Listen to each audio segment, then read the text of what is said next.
Graça e paz, irmãos. Bom, eu queria falar para você primeiro da minha grande alegria de estar aqui. A honra é toda minha. Eu estou muito feliz de poder participar aqui com vocês. Desde ontem nós estivemos aqui juntos. Falei com o pastor Josué. Puxa, apesar de vocês serem tão chiques assim, né? Lá em Laranjeiras a coisa não é tão chique assim, mas apesar disso eu estou me sentindo muito em casa. Gente de Deus, gente apaixonada por Jesus. Que bom estar aqui no meio de vocês. Eu já estou feliz, porque a gente sai lá do interior do Paraná, a gente vem para o Rio de Janeiro. Eu já estou feliz porque eu já andei de escada rolante, entrei no elevador, o cara apertou o botão para mim, eu falei, que isso, rapaz? Que andar você quer ir? Eu falei, que legal, né? As coisas são bem diferentes aqui. Já dei uma volta aí no Rio de Janeiro e eu estou feliz demais de estar aqui com vocês. Ontem tivemos um tempo tão gostoso, eu pude ser tão ministrado, estou sendo tão inspirado por essa igreja. Estava comentando ontem que eu e minha esposa, nós decidimos que nós iríamos controlar as viagens para poder ter mais tempo na nossa igreja local, e a gente já tinha encerrado, e até abril do ano que vem, né? Nós não tínhamos mais nenhum espaço para marcar nenhuma viagem. Tá certo? Tá certo. Aí me ligou o pastor Josué. Eu cheguei em casa e falei assim, Sueli, é o pastor Josué. Ela falou, então tá. E daí, porque a gente já queria vir aqui. Se ele não tivesse me convidado, eu ia me convidar. Ou ia aparecer aqui um dia desses sem vocês saberem. Porque vocês são uma inspiração. Eu gosto de dizer isso porque às vezes, eu acredito que vocês saibam, mas onde eu fui e comentei, eu vou estar lá no Rio, na Igreja Batista Atitude, e eu perguntei assim, você conhece? Onde eu falei isso, as pessoas riram de mim. Falaram, como assim, se eu conheço? Claro que eu conheço, todo mundo conhece. Todo mundo está ouvindo falar de vocês. O que Deus está fazendo aqui é lindo. O pastor de vocês é uma inspiração. Eu não conheci ninguém que dissesse diferente disso. Nós amamos o pastor de vocês e essa igreja, como consequência, é muito amada por nós. Vocês são uma inspiração. Eu estou aqui, irmãos, vou confessar para vocês, eu estou aqui com muita inveja de vocês também. Eu não sei se tem um termo gospel para isso, né? Eu estou inspirado, mas eu estou com tanta inveja. Eu estou andando, ontem o pastor me levou a conhecer tudo. Eu falei, meu Deus, né? Faz isso lá em Laranjeiras também. Vocês são uma bênção. Eu quero compartilhar com você uma palavra. E eu fiquei tão feliz porque eu peço a Deus, me diga o que o Senhor quer falar. É um recado seu, eu não quero levar recado meu. Que seja do seu trono, que seja teu. E lá no meu quarto eu orando, pedindo a Deus, falando de vocês. Então eu entendi em meu coração que essa era a palavra que Deus queria trazer para essa igreja nesse dia. E daí hoje eu vim do pastor Josué aqui, fiz questão, falei, não, amanhã eu quero estar lá para te ouvir. E eu vi que tem muito a ver, está muito relacionado. E eu vi então que o Espírito estava me conduzindo nisso para essa manhã. Então eu queria que você abrisse a sua Bíblia, se você trouxe, se você pode, por favor.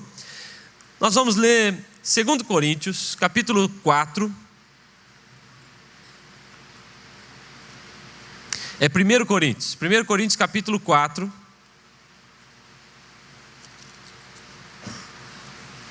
Primeira carta de Paulo aos Coríntios, capítulo 4.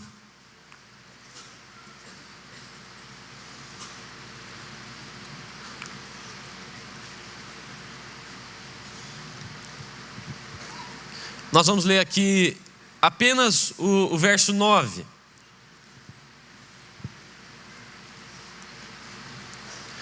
Diz assim, capítulo 4, verso 9. Amém? Só para eu me sentir em casa, pastor, lá em Laranjeiras, quando a gente encontra o versículo, a gente diz célula. Então eu vou perguntar, quem achou, diga célula. Assim, isso é Laranjeiras, tá vendo? Vocês já estão bem parecidos com eles. Diz assim, porque a mim me parece que Deus nos pôs a nós, os apóstolos, em último lugar, como se fôssemos condenados à morte, porque nos tornamos espetáculo, repete comigo, espetáculo. E aí ele vai dizer, para quem é esse espetáculo? Para o mundo, para os anjos e para os homens. Porque nos tornamos espetáculo ao mundo, aos anjos e aos homens. Agora, eu queria ler também o Salmo 126.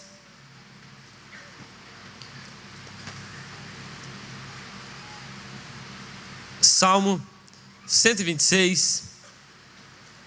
Você conhece tão bem. Eu vou ler só 2 versos aqui.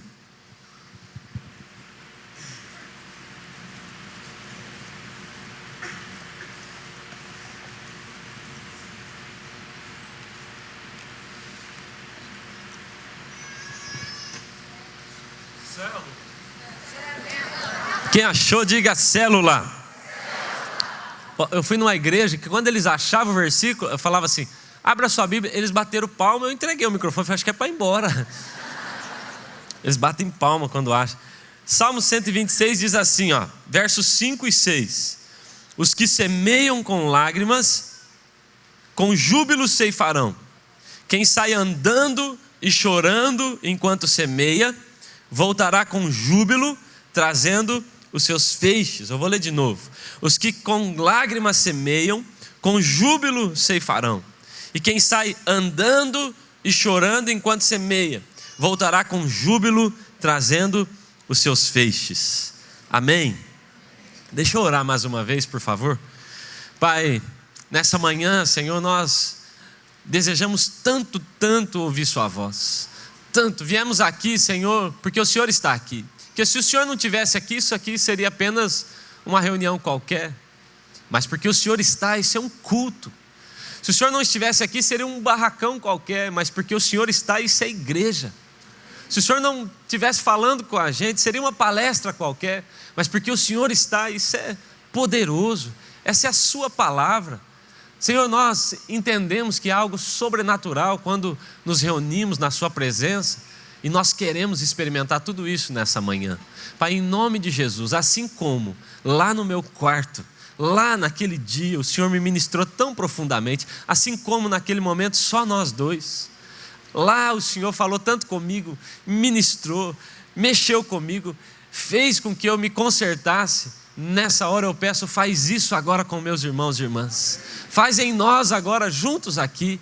Que o teu Espírito Santo nos conduza. A tua palavra diz que ela é uma espada. Então vem com sua espada, nós nos expomos, rasga-nos, venha com ela mesmo, nos parta ao meio, faz uma cirurgia em nós, arranca o que não serve e coloca o que o Senhor quer colocar dentro de nós. Em nome de Jesus. Amém. Amém. Meus irmãos, pastor Josué falou aqui, meu nome é César Augusto, mas eu brinco que só quem sabe isso é minha mãe brava e os cobradores. Todo mundo me chama mesmo de Cezinha. Nas redes sociais é Cezinha Cita, S-I-2-T-A. E eu, irmãos, cresci já no meio evangélico. Meus pais desde criança eram já da igreja metodista.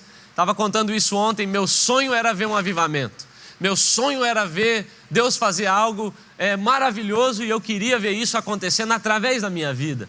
Eu achava lindo ver Ele fazendo através da vida de outros. Eu sempre gostei muito de ler, minha mãe é professora de literatura, então na minha casa ou lia ou apanhava, então não era tanto gostar, eu não gostava era de apanhar, né?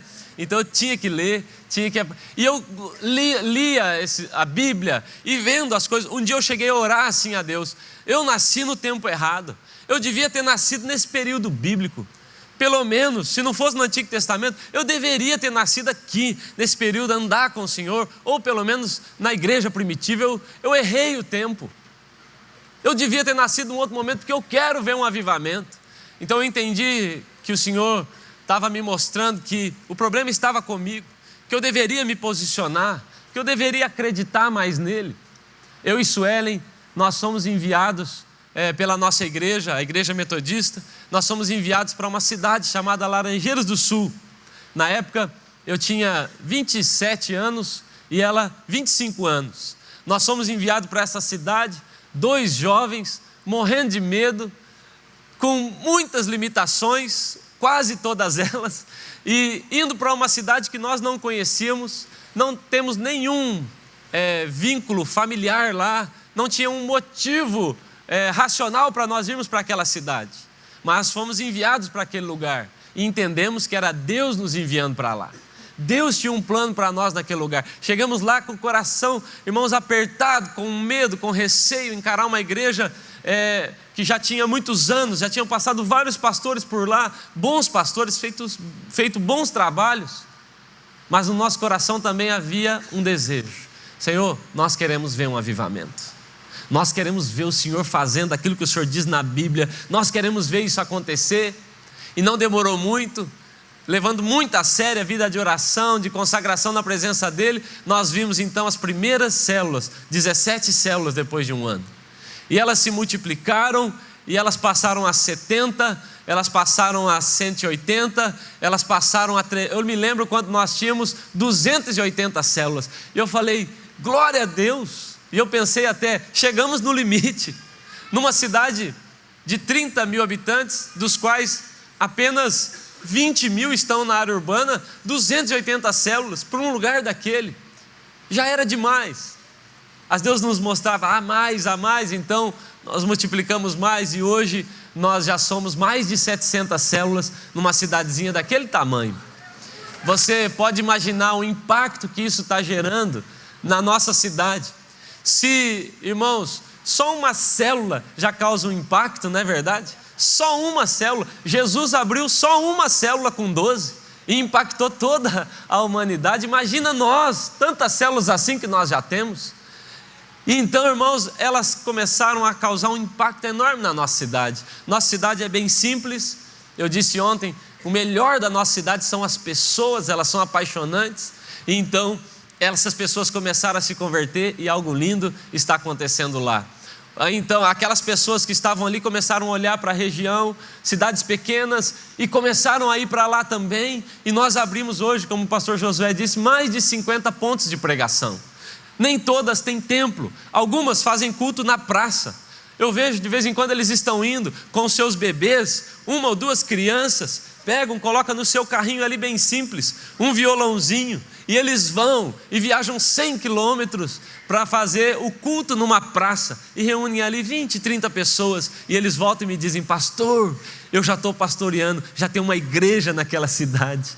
Esse povo está pegando fogo. É lindo demais ver o que está acontecendo lá. Um projeto social que atende aquele povo todo ali na nossa cidade, ao povo pobre. Os índices mudaram, as taxas foram alteradas, porque uma igreja, irmãos, entenda isso. Para mim, eu não acho interessante que nós tenhamos igrejas grandes. Eu quero que a igreja seja enorme, porque o corpo de Cristo tem que aparecer. Mas o mais interessante é que nossas igrejas sejam relevantes. Relevância, não é nós temos milhares de células, mas é dizer, as células que nós temos, sejam milhares, sejam milhões, elas são relevantes. No lugar onde elas estão causando um impacto. Para mim isso é uma igreja de fato, uma igreja com relevância. Nós temos hoje quase 800 pessoas sendo treinadas para se tornarem líderes também. Deus de fato fez o avivamento. Eu creio que o que eu estou vivendo ainda é pouco, é só o início perto do que nós vamos viver, mas eu já estou tão feliz. Eu digo a Deus sempre, eu sou grato e insatisfeito. Estou grato pelo que o Senhor fez, mas não estou satisfeito não, eu sei que tem mais. Fale para quem está do seu lado, Ele tem mais para a sua vida. Ele tem muito mais, aleluia. Agora, irmãos, eu não me iludo. Pense numa pessoa, irmãos, que eu reconheço, não me iludo e sei exatamente por que é que Deus está fazendo isso em Laranjeiras. Irmãos, eu posso até confessar para você que no início, quando as coisas começaram a acontecer, eu cheguei a pensar, caramba, eu sei fazer as coisas, hein? Caramba, eu acho até que eu sou bom.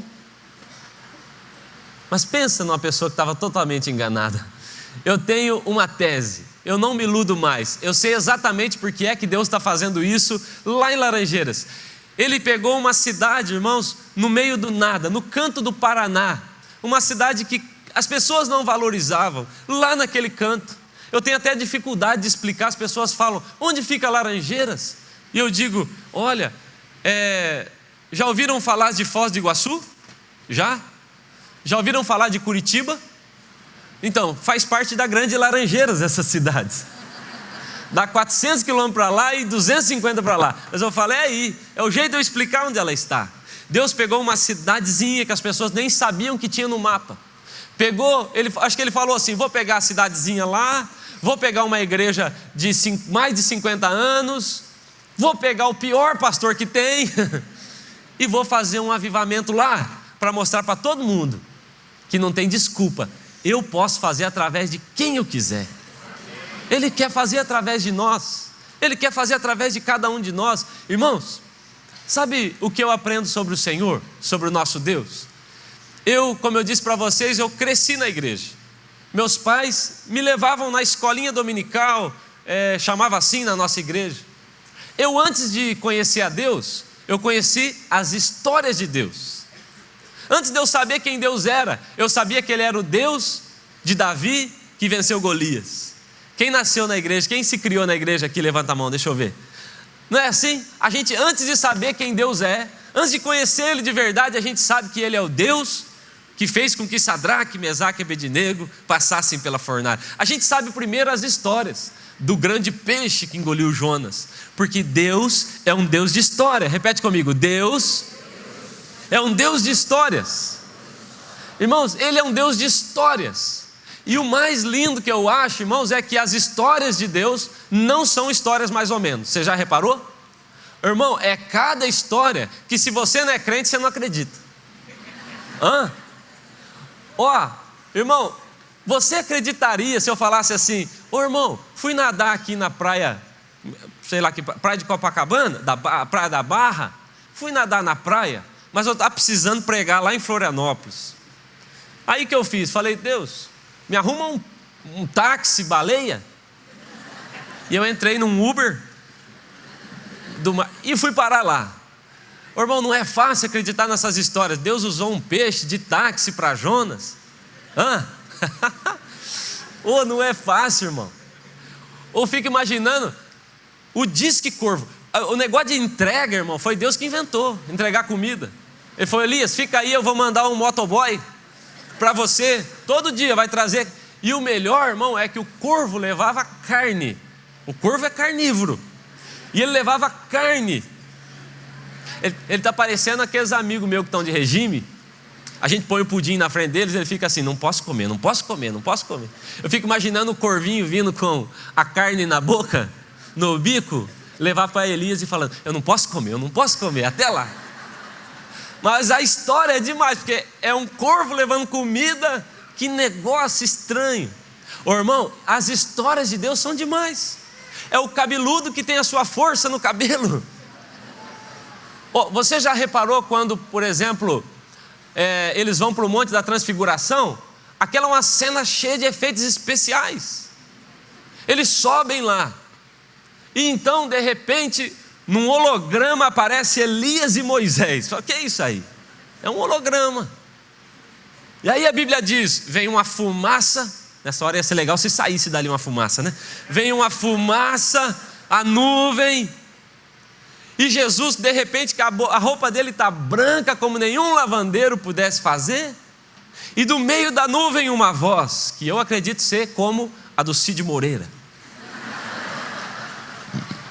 E a voz diz: Mr. M. Não, a voz diz, ela diz: esse é o meu filho, a ele ouvi. Irmão, nem Steven Spielberg pensou em tanto efeito especial, não é verdade? Que história legal! As histórias de Deus são assim. São os três amigos que andam na fornalha, caminham e não se queimam. Eles não pegam nem cheiro de fumaça. As histórias deles são de um Deus amarrando a boca de um leão que não vai comer o Daniel. Que história legal!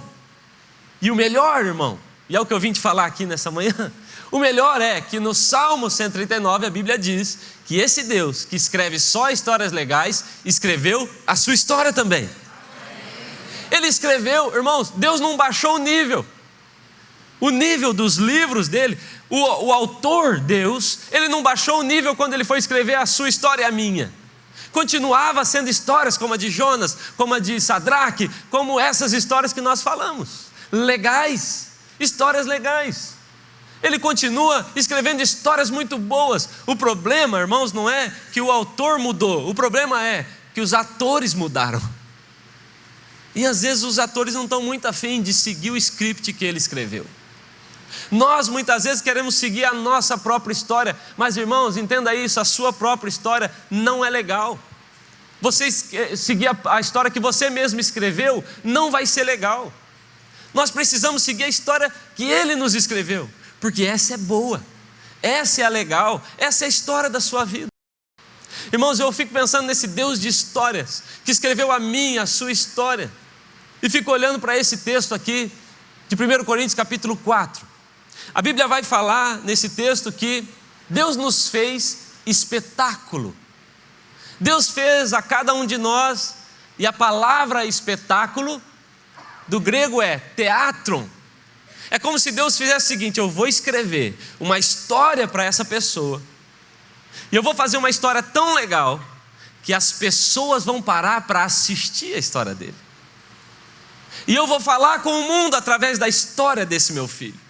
Eu vou converter pessoas através da história dele. Então a Bíblia diz, Ele nos fez espetáculo.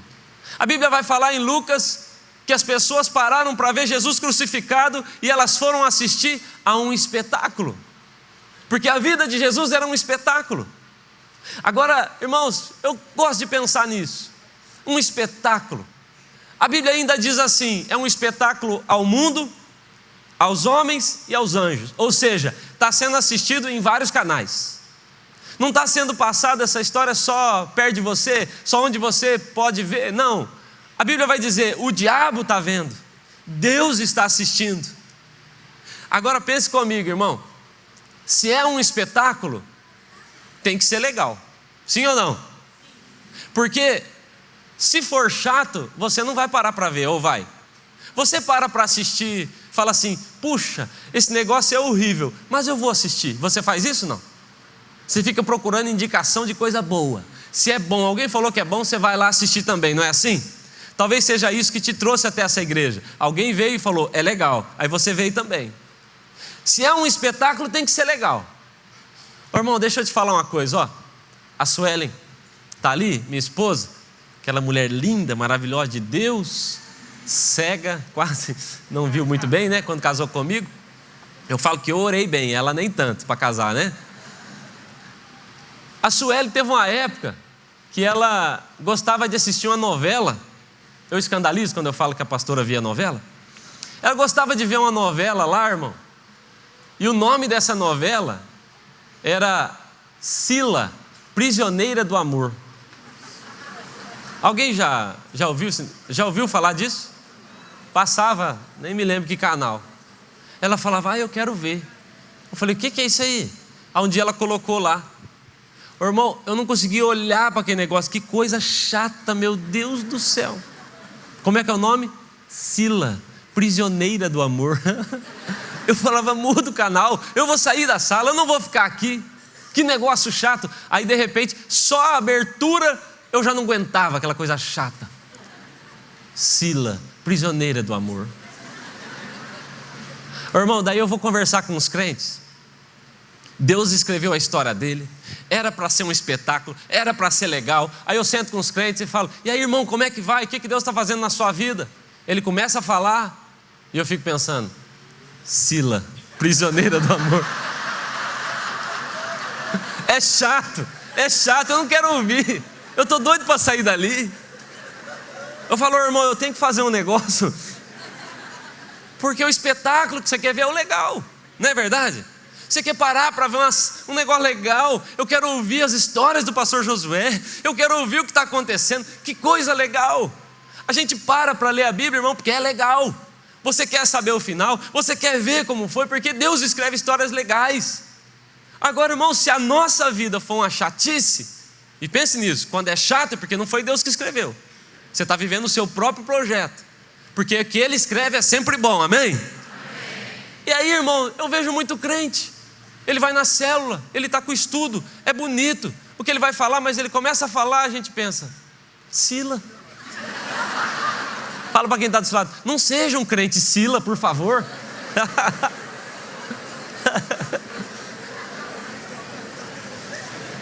Tem que ser legal, irmão. Deus te fez para ser um espetáculo, amém?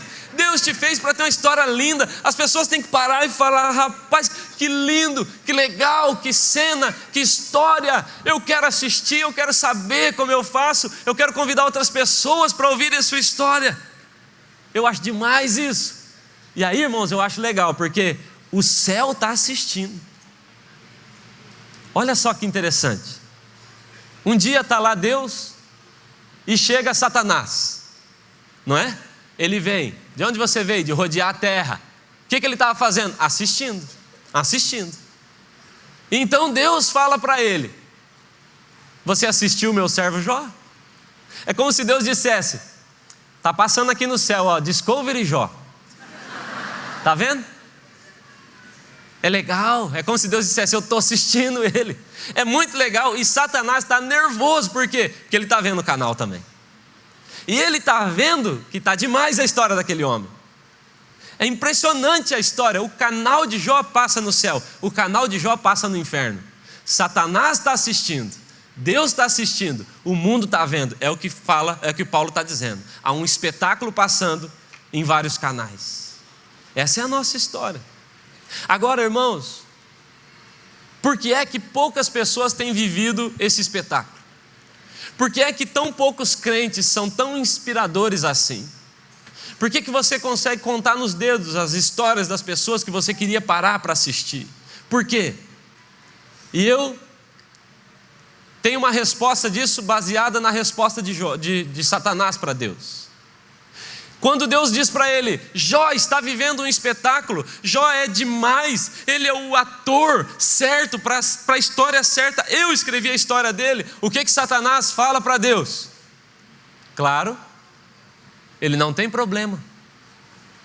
É como se Satanás dissesse assim: existe um jeito da gente acabar com o espetáculo dele, vamos colocar problema na vida dele, vamos trazer crise. Satanás, irmãos, ele está duvidando da nossa fé.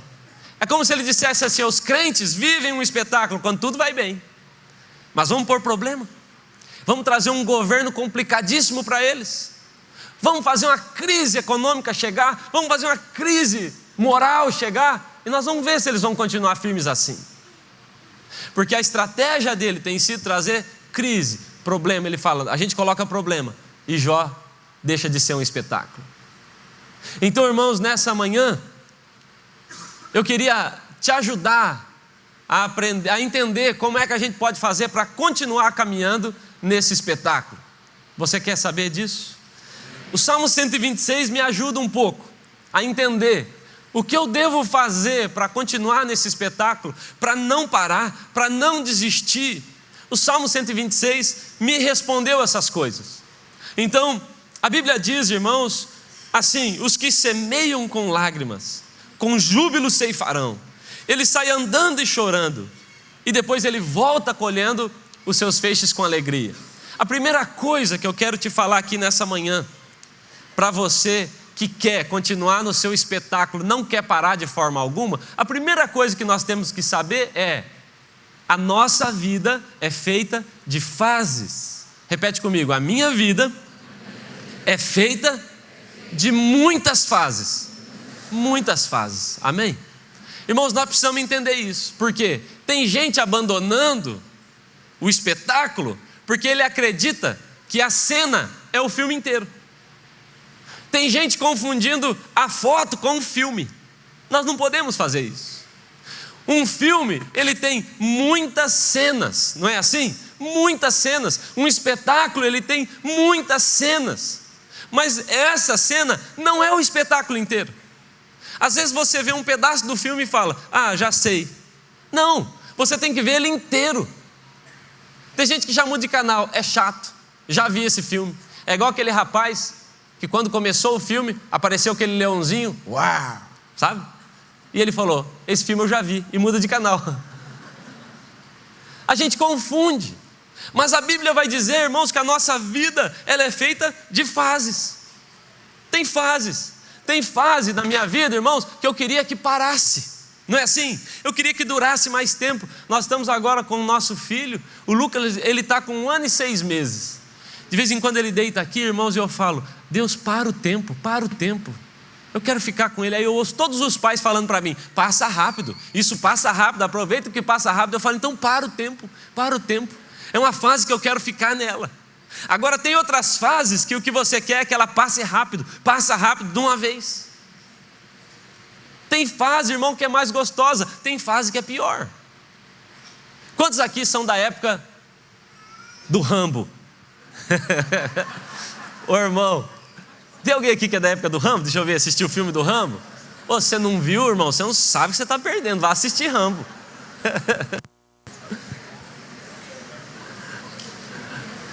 Ô, irmão, ó o que o texto está dizendo.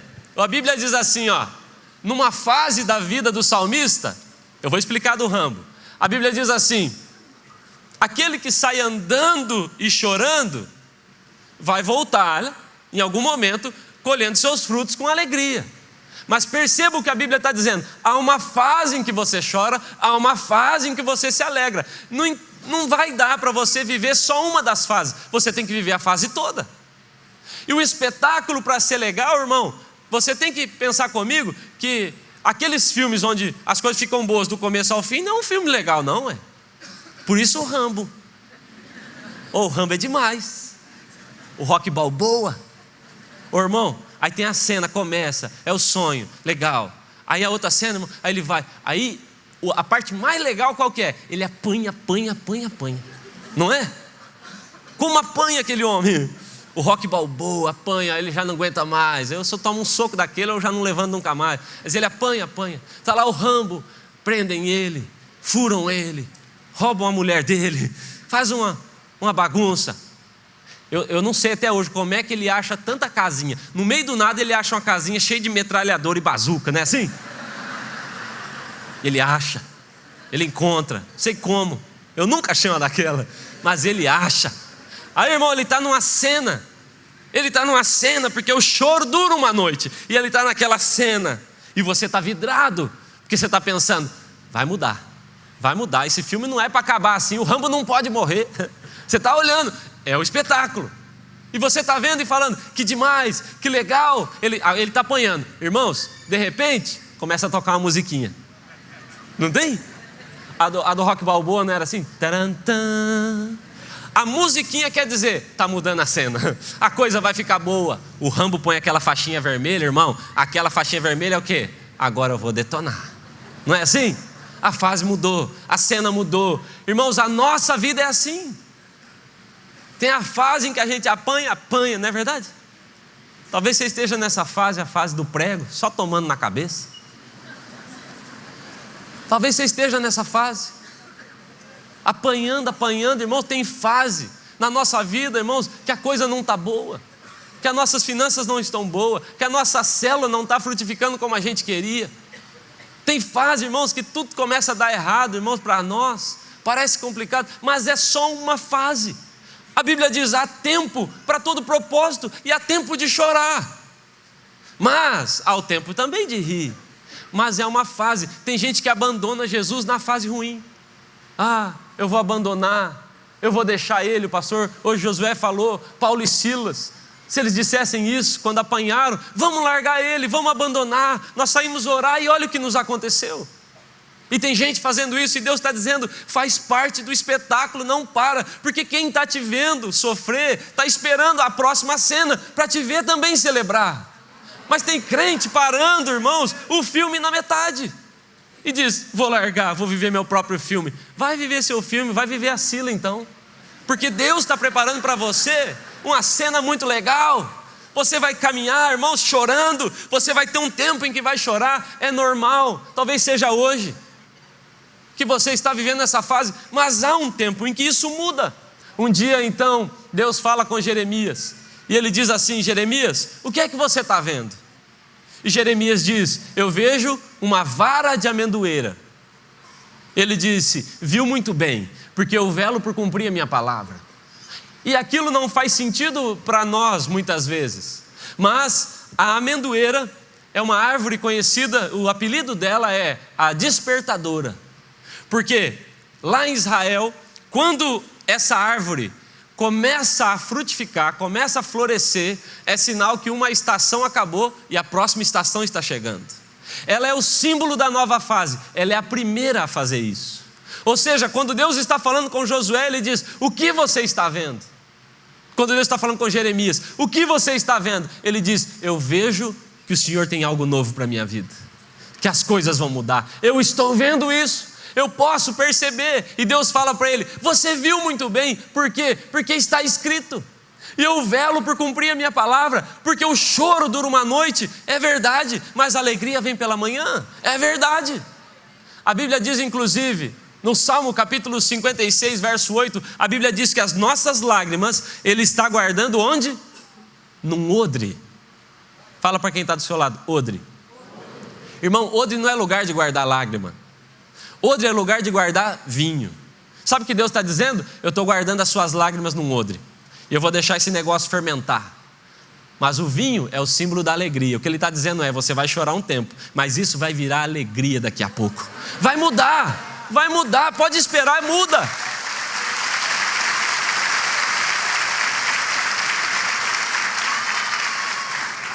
Isso muda, irmão. Aí você me diz, qual é a vara? De que árvore é a vara que Deus, a vara de Arão, a vara que floresce, de que árvore é? De amendoeira também. A vara floresce, e ele diz, isso é símbolo da autoridade de Arão agora. O que Deus está dizendo para nós é, não vai haver nenhum sacerdote, qualquer sacerdote, qualquer líder, qualquer cristão que queira ter autoridade em mim, precisa andar com uma vara de amendoeira na mão. Ele tem que andar olhando para si dizendo, há novidade para mim, há nova fase para mim, mas ele tem que andar falando isso para as pessoas, há novidade para você, as fases mudam, se prepara. E aí Deus fala, guarda essa vara dentro da arca. Eu acho demais, porque Ele diz, guarda na arca. E de vez em quando a gente se esquece que a vida é feita de fases. E aí, como um bom crente, o que a gente faz é orar. E às vezes, irmãos, eu vou arrebentado. É aquele líder que eu amo, ele fechou a célula. É aquela pessoa que eu amava, está falando mal de mim, e eu vou orar. E quando eu entro na presença, a intimidade, a arca é símbolo da intimidade. O santo dos santos, ela ficava lá. E quando eu entro lá, e eu olho dentro da arca, tem uma vara de amendoeira lá. É como se Deus dissesse, meu filho, é fase, vai passar, fica tranquilo. Isso muda. Agora, irmão, sabe o que é o pior da fase? O pior de você estar vivendo uma fase ruim é a comparação. Eu vou te explicar. A Bíblia diz assim, ó, quem vai andando e chorando, vai voltar colhendo seus frutos. Ou seja, essa é uma estrada de duas mãos. Um está indo chorando, o outro está vindo rindo. E é assim a nossa vida. Às vezes você está por aqui, irmão, assim, ó, meu Deus, perdi o emprego, está complicado, não estou com dinheiro para nada. E o problema não é isso. O problema não é você estar numa fase ruim. O problema é o irmãozinho que está vindo lá de cá. E ele está assim, aleluia, glória a Deus. Deus me abriu uma porta de emprego. Ô irmão, eu e Suelen, minha esposa, nós passamos anos chorando a Deus pedindo um filho. E eu me lembro de algumas vezes a gente por aqui andando e chorando e falando, ô Senhor, abençoa a gente com um filho, nós queremos tanto. E o problema não era eu não ter o filho. O problema é que de vez em quando vinha um irmãozinho daqui, ô pastor, a graça e a paz. Pela graça e a paz eu já sei que ele está bem. A graça e a paz, meu pastor, tudo bom? Tudo bom. Deixa eu contar uma novidade. Ó aqui, ó, ela está grávida. E eu aqui, irmãos, assim, ó, aham, que alegria, hein? Super feliz eu estava. E eu falando assim com Deus, ô Senhor, eu aqui andando tudo certinho, vocês nem são casados, esses dois aí, ó. Ainda vou ter que abençoar esse casal ainda. O problema não é você estar no caminho ruim, na fase ruim. O problema não é você estar andando e chorando. O problema é que vem um daqui, irmão, e ele está feliz da vida. Aí vinha outro, eu aqui, eu e Sueli, ô Senhor, abençoa a gente, abençoa nós. Aí vinha outro daqui, pastor, minha esposa está grávida. E eu de novo, tá, legal. E ele falava assim, e são gêmeos. Eu falava assim, 2 para ele, para mim nada. Não é assim, irmão? E você está dizendo, meu casamento está ruim, vê o irmão de lá e dizendo, eu estou tão bem na minha casa. Essa comparação, ela é injusta, irmãos. Por quê? Porque Deus tem uma história para você e tem outra para o irmão. São histórias diferentes, você tem que viver a história que Ele escreveu para você. Viva a sua história, pare de se comparar, porque aquele irmãozinho que está vindo rindo, daqui a pouco ele vira aqui, ó, e vai voltar chorando. Aí é o contrário. É você, porque a vida é feita de fases. Anota isso. Irmão, se a gente fosse pegar as pessoas da Bíblia e dizer história ruim, só por olhar para essas histórias numa fase, você teria jogado fora Jesus, José do Egito, Gideão, você não teria ficado com nenhum. As pessoas desprezaram eles na fase ruim. Nós não podemos desprezar a nossa história. A sua vida é feita de fases, amém? Essa é a primeira coisa. Segunda coisa que eu aprendo nesse texto, Salmo 126, para eu não parar de viver o espetáculo, a segunda coisa é que o lugar da sua maior crise, nesse mesmo lugar, Deus vai fazer esse lugar se tornar o lugar da sua maior vitória também. A Bíblia diz, irmãos, olha só, que ele vai andando e chorando e lançando a sua semente. E a Bíblia diz que ele volta colhendo os seus feixes com alegria. Mas você percebeu que ele não saiu? Ele ficou no mesmo caminho. Ele foi, a Bíblia diz, ele vai andando e chorando e ele volta. A volta é pelo mesmo caminho, só mudou a mão da estrada. Mas ele vai num lugar chorando e no mesmo lugar que ele chorou, agora ele volta colhendo. Não é um outro lugar, não é uma outra terra, não é uma outra igreja, não é um outro casamento, não é uma outra família. É o mesmo, só que agora mudado, só que agora transformado. A Bíblia diz que Isaac chegou numa terra em que só havia fome, e a Bíblia diz, e naquela terra ele semeou, na terra ruim, e a Bíblia vai dizer alguns versos à frente, e naquela mesma terra, Isaac colheu a 100 por 1, é a mesma terra, é o mesmo lugar. Irmão, você não precisa de uma nova cidade. Eu tenho visto isso acontecer agora, pastor. As pessoas falavam assim, igreja para dar certo, não pode ser em cidade pequena, tem que ser em cidade grande. Aí agora está acontecendo nas cidades pequenas. Eles falam, não, agora é que na cidade grande ninguém quer nada com nada, agora eu tenho que mudar para uma cidade pequena. Não é porque o Rio de Janeiro é muito violento, é porque São Paulo ninguém tem tempo para nada, é porque as pessoas querem achar desculpa no lugar. Deus disse, toda a terra está cheia da minha glória. Eu fiz e disse que é bom, a terra é boa, o lugar é bom.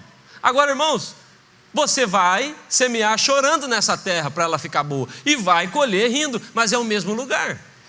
Eu não preciso de um novo casamento, eu não preciso sair procurar uma outra igreja, eu não preciso sair procurar um outro líder.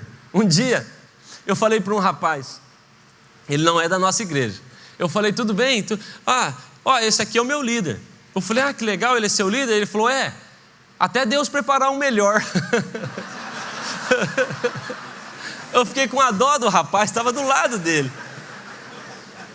As pessoas estão procurando um outro lugar. Eu vou me mudar. Jacó andou por tudo, entendeu? Não era o lugar, era ele. Ele tinha que mudar. Estava com ele o problema. Eu recebo pessoas, irmãos, eles já vêm de uma outra igreja. Eles dizem, porque lá o pastor, porque lá a igreja. Eu falo, volta para lá, não precisa vir para cá não. Porque o problema está dentro de você. Você vem aqui só para me dar trabalho. Você vem aqui só para me... Porque quem não trabalha dá trabalho, não é assim? Eu falo, não, volta lá, o problema não está no lugar. Isaac colheu a 100 por 1 no lugar que todo mundo falava mal. Sabe o que é que José do Egito faz? José, no mesmo lugar onde mentiram sobre ele, ele foi trabalhar como escravo naquele mesmo lugar. Ele tem um filho, coloca o nome de Efraim e diz, Deus me fez prosperar na terra da minha aflição. Ele está dizendo, no mesmo lugar, é o mesmo lugar. É a mesma família que eu sofri tanto, é a mesma família que agora vem inteirinha comigo servir a Deus. É o mesmo lugar, é a mesma célula que não saía do lugar, são os mesmos discípulos que só me davam trabalho, são os mesmos agora que estão virando avivalistas do seu tempo. Eu ouvi as pessoas falarem mal da minha cidade, eu ouvi as pessoas criticarem Laranjeiras do Sul. É a mesma cidade, irmãos, que hoje eu venho aqui para te dizer, terra de avivamento, é o mesmo lugar. A mesma cruz que colocaram Jesus esperando que aquilo fosse um desastre, é a mesma cruz que hoje é símbolo de poder para nós. É o mesmo sepulcro que colocaram ele lá, que era o símbolo do fim, é o mesmo sepulcro que é o símbolo do início da nova vida. É o mesmo lugar, só que agora transformado. Entenda isso, você e eu, nós vamos ter que andar por um lugar e chorar nele, até que esse mesmo lugar se torne um lugar onde nós vamos celebrar nele. Amém? Você está entendendo? Você vai ter que chorar muito sobre sua casa, seu bairro, sua família. O problema não está no Rio de Janeiro. O problema não está na política. O problema, irmãos, é que nós não queremos chorar no lugar para depois celebrar nele. Nós temos que entender, Deus não vai nos levar num lugar diferente. Ele vai te manter no mesmo lugar. E nesse mesmo lugar, Ele vai fazer um milagre. Amém? Terceira coisa, eu já estou terminando, tá bom? A terceira coisa, sempre haverá sementes em nossas mãos. Sempre. Dá uma olhada para a sua mão aí. Fala para quem está do seu lado. Você está vendo a semente aqui, irmão? Você está vendo aqui?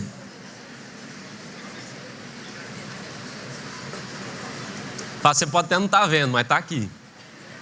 Porque está na Bíblia. A Bíblia vai dizer, 2 Coríntios capítulo 9, verso 10, a Bíblia diz: ora, aquele que dá semente ao que semeia, também vos dê pão para comer, e multiplique a vossa sementeira, e aumente os frutos da vossa justiça. A Bíblia deixa claro, Ele sempre dá semente. E Ele não só faz isso, mas Ele aumenta a sua sementeira. Ele vai aumentar o lugar onde você guarda sementes. Ele está dizendo, eu prometo, eu vou colocar semente na sua mão. Sempre vai ter. Eu estou falando isso, irmãos, porque a impressão que a gente tem é que quando a gente está mal, a gente não tem nada para dar. A gente não tem nada que oferecer, não é assim? Não, eu não tenho nada para fazer. O pastor Josué falou aqui, Paulo e Silas, preso, amarrado, surrado, sangrando. Eles podiam dizer, nós não temos que ajudar ninguém não. Ajudar carcereiro, ajudar preso, ajudar esse povo, nós precisamos de ajuda. Nós não vamos ajudar ninguém não. A impressão que dá, irmãos, é que na minha mão só há semente quando eu estou bem. Opa, aleluia, glória a Deus, estou bem, as coisas estão boas, meu casamento está bom, minha família vai bem. Um dia meu pai me falou isso. Ele falou, Cezinha, a paz quando as finanças estão em ordem, as paz quando a saúde está em ordem, o casamento está em ordem, essa paz eu entendo. Ou seja, não é de Deus, porque a paz dele excede entendimento humano. A paz, porque agora está tudo bem, pastor, minha vida está toda organizada, então agora eu serei um missionário, um pregador.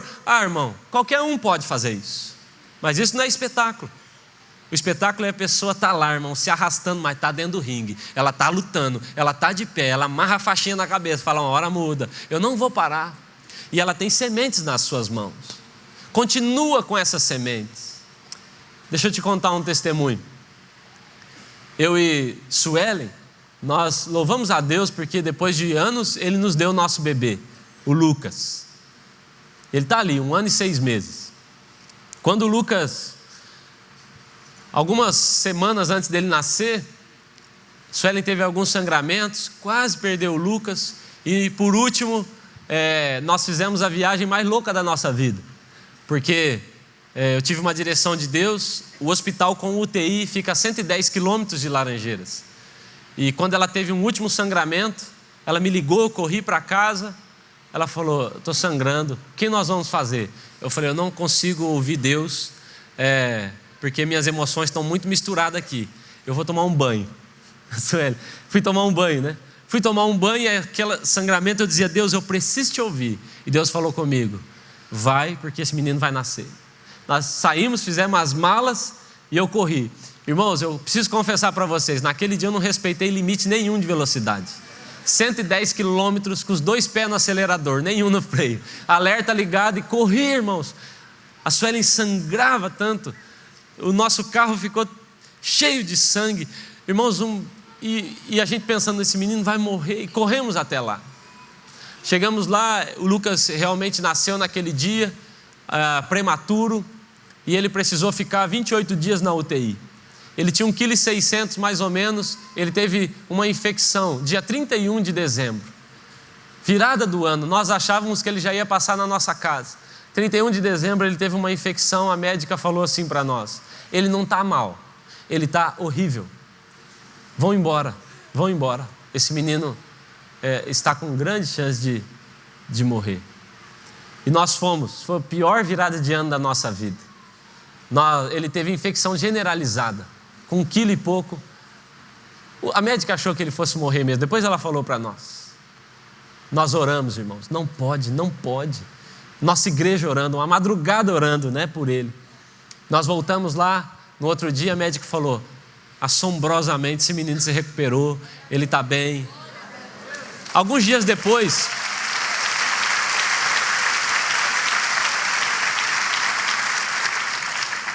passou então esse tempo de UTI, ele foi para a nossa casa. Ficou 1 mês em casa. Nós levamos ele para uma consulta de rotina. A médica falou, tem coisa errada. Mediu a cabecinha, falou, não está certo. E aí ele foi diagnosticado com 3 coisas bem simples. Ele tinha má formação no crânio, o crânio dele era inteiro furado. Ele tinha um tumor aqui na frente, na testa, e ele tinha hidrocefalia. A cabeça dele já estava maior do que o normal. Ele precisa ir agora para Curitiba. E aí nós fomos para lá. Então o Lucas teve que fazer uma cirurgia. Ele tem uma válvula. Ele então teve que furar aqui a cabecinha dele. Foram 14 pontos. E introduziram aqui um dreno na cabeça dele. É uma mangueirinha que desce. Você conhece talvez, né? E ele tem uma válvula aqui. Foram 14 pontos na cabecinha. 11 pontos na barriguinha dele. E passou mais um tempo, chegou um dia, o médico falou assim, esse menino está morrendo, corre para cá. E de novo ele teve que fazer essa cirurgia. E isso tudo assim, todo esse movimento da nossa igreja, as coisas acontecendo, e nós lá vivendo isso. E eu me lembro de um dia, quando eu já não aguentava mais, era já uma semana, nós estávamos em Curitiba, o Lucas chorava sem parar, nós estávamos no hotel, a gente não podia voltar para Laranjeiras, porque o hospital era ali, e nós estávamos num hotel, e o Lucas estava com a garganta machucada, ele tinha refluxo, ele tinha intolerância à lactose, ele tinha os pontos na cabeça, os pontos na barriga, ele só chorava. Eu não aguentava mais. Eu me lembro de quando foi uma madrugada e eu falei, Deus, eu não aguento mais, para o Senhor isso é tão simples, para o Senhor é tão fácil. E aí então, meu irmão, eu percebi que Deus entrou.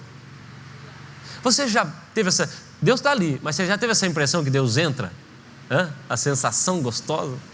A Suelen toca piano, nós fazemos louvor na nossa casa todos os dias.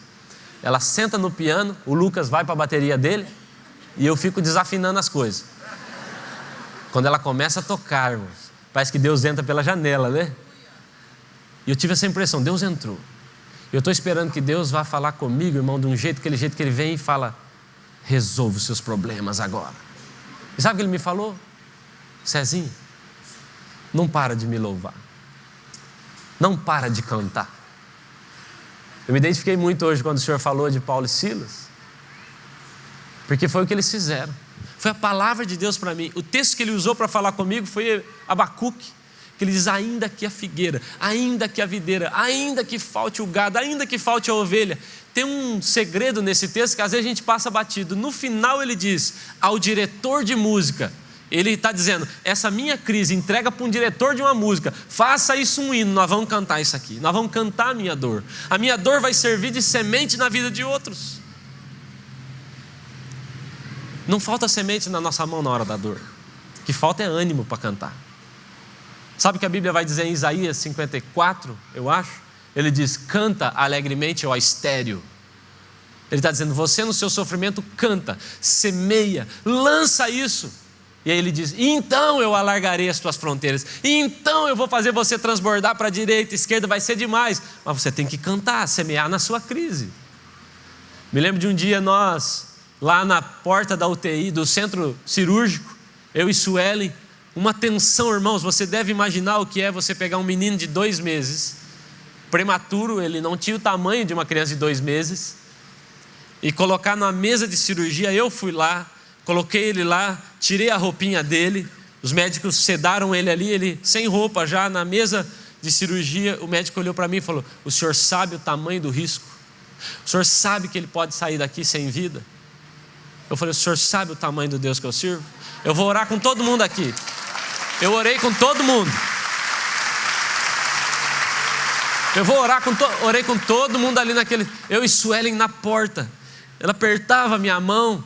E nós ali, Deus, por favor, Deus, nosso bebezinho, a nossa promessa.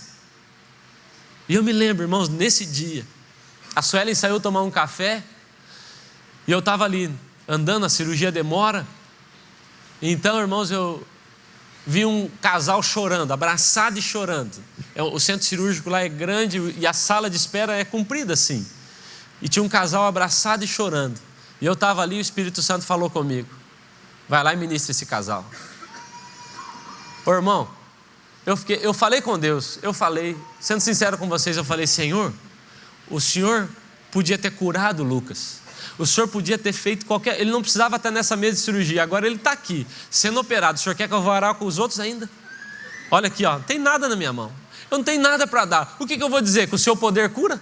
Eu vou dizer que o seu poder cura, que eu sou pastor, mas o meu filho está lá sendo operado. O que eu posso fazer? Eu não tenho nada para dar. Agora olha o que o texto diz. A pessoa está andando, chorando, e o que ela faz? Irmão, eu percebo uma coisa: na volta ela não tem semente, não é verdade? Na volta ela não volta semeando. A Bíblia está fazendo uma associação muito interessante para nós. As nossas sementes, as nossas melhores sementes, elas são plantadas na época da crise do choro. Então, se você for abandonar a sua célula, a sua igreja, toda vez que a coisa apertar, você vai perder a chance da grande colheita da sua vida. Porque a sua semente é regada com suas lágrimas. E as suas melhores sementes são no momento da sua maior crise. Ô irmão, a igreja em Laranjeiras nunca esteve tão com a gente, nunca foi tão próxima de nós quanto nessa época da crise, dos problemas. Choraram com a gente, passaram conosco. Eu falei, Deus falou comigo isso. Falei, tá bom, fui lá orar com aquele casal. Falei, o que vocês têm? Eu pensando, nem tem semente aqui, vou lá. O que vocês têm? Nosso filho é o coração, já faz mais. Orei com eles, eles me agradeceram tanto. Olhei para o lado daquela galera, eu falei, todo mundo? Tá bom, e fui indo com eles. Irmão, chegou uma hora, tinha uma senhora lá, Suelen até ficou brava comigo. Tinha uma senhora lá, é o sinal? Tá bom.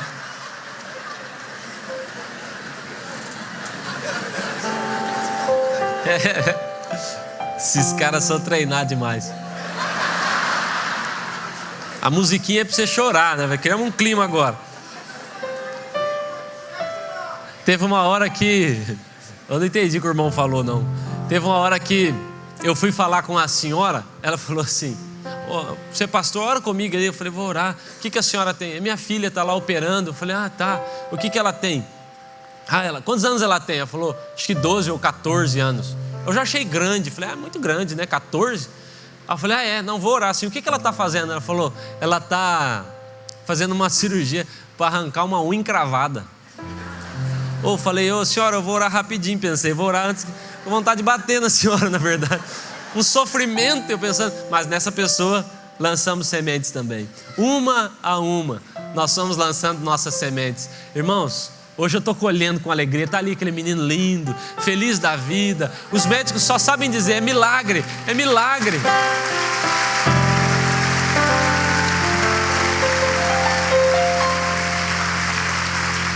Nós limitamos a ação de Deus. Quando as coisas vão mal, quem sou eu? Sabe o que a menininha de Naamã fez? Escrava, presa, sem família. Aquela menina devia ser traumatizada. Sabe o que ela fez? Está lá a pior pessoa da vida dela é Naamã, porque foi ele que matou a família, destruiu a casa dela, foi ele. Sabe o que ela faz? Sementinha. Oxalá o Senhor conhecesse o meu Senhor. Pega essa semente aí, seu miserável, talvez ela falou, mas... semente. Irmão, Jesus está lá na cruz pregado. Ele olha para o lado, tem um ladrão. E aí? Quer estar comigo no paraíso hoje? Semente. Você não está lançando semente por quê? Qual é a sua desculpa? Qual é a nossa desculpa? Eu estou mal, meu casamento não está bom. Provavelmente você vai lançar muitas sementes em casamentos que não estão bem também. Eu vou esperar ficar bom. Quando está bom, a impressão que dá é que quando está bom, a Bíblia não fala de semente. Tem semente, mas quando está bom, não é hora de lançar. Quando está bom, parece que não há tanta eficiência no lançamento. Mas quando está mal, lançando semente na maior das crises. Irmãos, eu quero te falar outra coisa. Geralmente, a nossa semente tem muito a ver com aquilo que eu mais preciso. Elias chega na casa da viúva. O que ela mais precisava, comida. Ele diz: semei comida. Mas eu não tenho. Essa história de não tenho, irmão, é conversa na Bíblia. Eu não tenho nada. Ele vai ver, tem um pouquinho. Quanto de comida vocês têm? O discípulo fala: nada. Vai ver, tem 5 pães lá. Sempre tem alguma coisinha. Ele diz: vocês vão semear o que vocês mais precisam. Pastor, estou precisando muito de dinheiro. Semeie dinheiro. Eu estou precisando muito que meu casamento seja restaurado. Semeie em casamentos também. Vá lá, ministra eles. Eu estou precisando muito que o meu filho se converta. Semeie na vida de filho de outros. Jó, enquanto ele ora, Deus muda a história dele. Enquanto ele ora pelos seus inimigos, Deus muda. Ele lança a semente lá, Deus muda a história dele aqui. Aquilo que eu mais preciso na minha vida é aquilo que eu mais preciso semear na vida de outros também. E por último, para a gente terminar, a Bíblia diz: quem vai andando e chorando vai voltar colhendo os seus feixes. A Bíblia diz que a pessoa chora e anda. Ela chora, mas ela caminha. Há uma promessa de uma volta feliz, colhendo os feixes, alegre, cheio de júbilo. Há uma promessa de uma volta assim, mas só para aqueles que continuaram andando mesmo enquanto choravam. Tem gente que para chorar. Acabou, para mim acabou. Mas ela espera uma volta feliz. Não vai haver. Entenda isso. Só vai haver uma volta cheia de júbilo para aqueles que não pararam para chorar. Eles até choram. Irmão, chorar não é pecado. Parar para chorar é pecado. Chorar não é o problema. O rolo, irmãos, é que quando a gente está em crise, a gente quer se esconder, não é? Quer ir para uma caverna igual Elias. Quando eu estava lá naquela UTI com o Lucas, eu recebi milhares de ligações. Eu não queria atender. Eu falava: me deixa quieto, deixa eu chorar, me deixa aqui, eu não quero. A vontade que dá é: Senhor, esse ministério, eu quero parar. Eu não quero continuar. Davi um dia parou para chorar. Em Ziclag, pegaram pedra para tacar nele. Quando seu filho Absalão toma o trono, a Bíblia diz: e Davi subiu pelo caminho das oliveiras. E a Bíblia diz: e ele subiu andando e chorando. Ele não parou mais, ele aprendeu: eu posso até chorar, mas não vou parar mais não, que as pedras vêm. Não vou fazer isso mais não, eu aprendi. Abacuque vai dizer: ainda que a figueira, ainda que a videira, ainda que tudo isso aconteça, o que ele diz: ele faz os meus pés como os das corças. Ou seja, eu choro, eu vivo crise, mas eu caminho como corça, eu subo, eu não paro de andar. Ele pôs uma sandália nos nossos pés. Quando você voltou, quantos aqui já foram pródigos? Quando nós voltamos, Ele colocou uma sandália nos nossos pés. Não desperdiça isso não. Às vezes você está bem parado porque o seu problema é tão grande. Ele está dizendo: ande, mesmo que seja chorando, continue a andar. Na última cirurgia do Lucas, e eu termino com essa história. Nós estávamos num reencontro. Nós temos um encontro lá que é para os líderes que vão abrir suas células. Eu e Suelen, nós estávamos lá felizes. Era um dos maiores, eram 300 novos líderes. Ia ser uma festa. Nós fomos um dia antes, na quinta-feira nós já fomos para a chácara, todo mundo em jejum e oração, e nós estávamos naquela chácara. Na sexta-feira ia começar, a gente já estava num fogo. Sexta-feira o médico me liga: seu filho está morrendo. Eu falei: ô doutor, como assim? Os exames estão horríveis, está pior que o primeiro, corre para cá. Eu falei: sexta-feira, doutor, o senhor vai operar ele hoje? Não, vou operar segunda-feira. Eu falei: o senhor acabou com o meu fim de semana então só mesmo? Ele falou: segunda-feira você esteja aqui 8 da manhã internando esse menino. Nós temos, e de fato a cirurgia aconteceu na segunda às 8 mesmo, né? Mas aí eu estava lá com tantos líderes, tantas pessoas, e eu estava lá, irmãos, eu fiquei numa crise. Eu falei: meu Deus, agora o fim de semana com o coração apertado. E eu falei para os líderes, reuni eles, expliquei, nossos pastores, falaram: pastor, vai embora, vai para casa, vá se organizar. A gente estava chegando numa viagem, nem tinha ido para casa ainda, chegamos direto na chácara. Vai se organizar, a gente cuida aqui. Tá bom. Quando nós fomos saindo, Deus falou comigo: deixa a Suelen ir. Deixa ela ir lá, ela vai lá se preparar. Você vai ficar aqui. Eu quero ensinar uma coisa para essas pessoas. E eu fiquei sem saber. Entrei numa guerra em jejum, daquela quinta-feira até a segunda-feira. No domingo ele falou assim para mim: eu te mantive aqui para ensinar esses líderes, esses que vão passar a ser líderes agora, que ainda que eles estejam chorando, eles não podem parar de andar comigo mais. Eu falei para aquele povo, era domingo, a última palavra, eu ia dar a última palavra, era o encerramento, eu estava falando de primeiro amor. A última mensagem é sobre voltar ao primeiro amor, se apaixonar por eles. E eu contei para eles, eles não sabiam, só os pastores sabiam, eles não sabiam. E eu falei com eles, eu acabei a ministração e falei: vocês me viram aqui dançando, te servindo, limpando seu banheiro, vocês me viram aqui todos esses dias orando com você. Falei: você acha que eu estou fazendo isso porque minha vida está fácil? Deixa eu te contar. Amanhã eu estou indo com meu filho, e expliquei para eles. Eu falei: mas eu quero prometer uma coisa para vocês aqui. Amanhã meu filho vai passar de novo por uma cirurgia, o médico disse que não está muito bem. E se por um acaso, e se por vontade de Deus, ele resolver levar o meu filhinho, domingo que vem, vocês vão me achar no púlpito daquela igreja. Pode me procurar. Porque eu amo ele tanto, tanto, tanto, que ainda que me doa, ainda que me custe isso, vocês vão me achar naquele altar, pregando o evangelho, falando dele, como eu tenho feito aqui. Porque ainda que eu chore, eu não vou parar de andar, porque ele é digno, porque ele é bom, porque Jesus não parou no meio da caminhada, foi até a cruz por mim. Como é que eu posso parar? Ô pastor, me desculpa, lá em Laranjeiras, eu estou revoltado com as coisas às vezes. Chegam uns crentes para mim e falam: líder de célula, lá nós damos uma bolsinha para o líder de célula e fala: vim entregar a bolsa. Eu falo: que negócio de entregar a bolsa? Entregar minha célula. Falo: sim, que bonito, parabéns.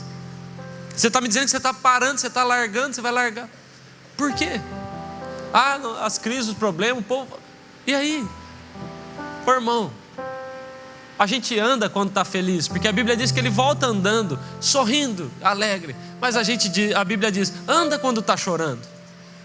Não está fácil, o governo, o desemprego. Anda enquanto chora, anda enquanto chora.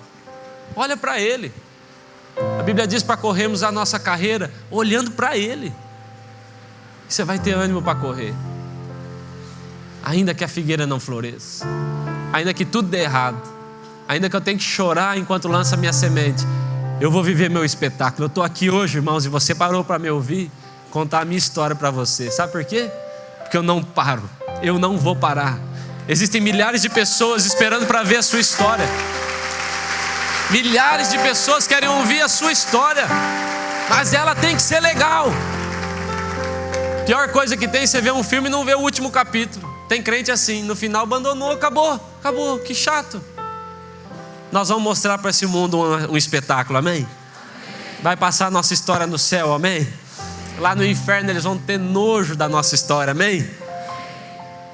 Se você puder, fique de pé para nós orarmos.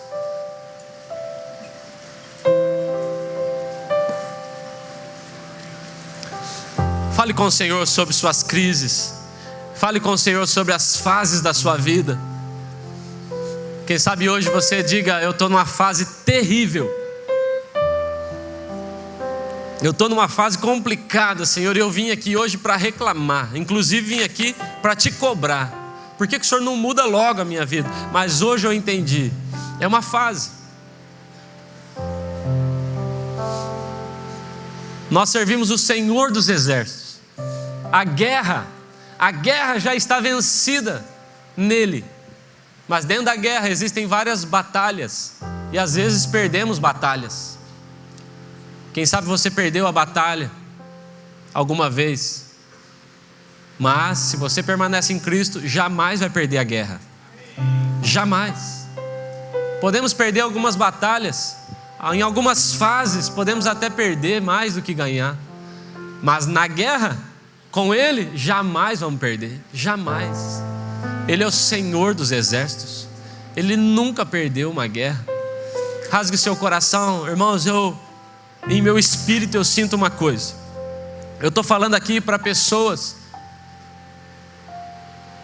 e muitas pessoas que estão me ouvindo agora são pessoas que por algum motivo vêm pensando em parar, pensando em desistir, porque estão chorando demais, estão pensando em parar de lançar semente, em parar de continuar nesse caminho, em parar de caminhar com o Senhor. Nessa manhã eu quero te dizer, Ele me trouxe aqui para te dizer: não pare. Chora mesmo, chora, rasga o seu coração, encharca essa semente.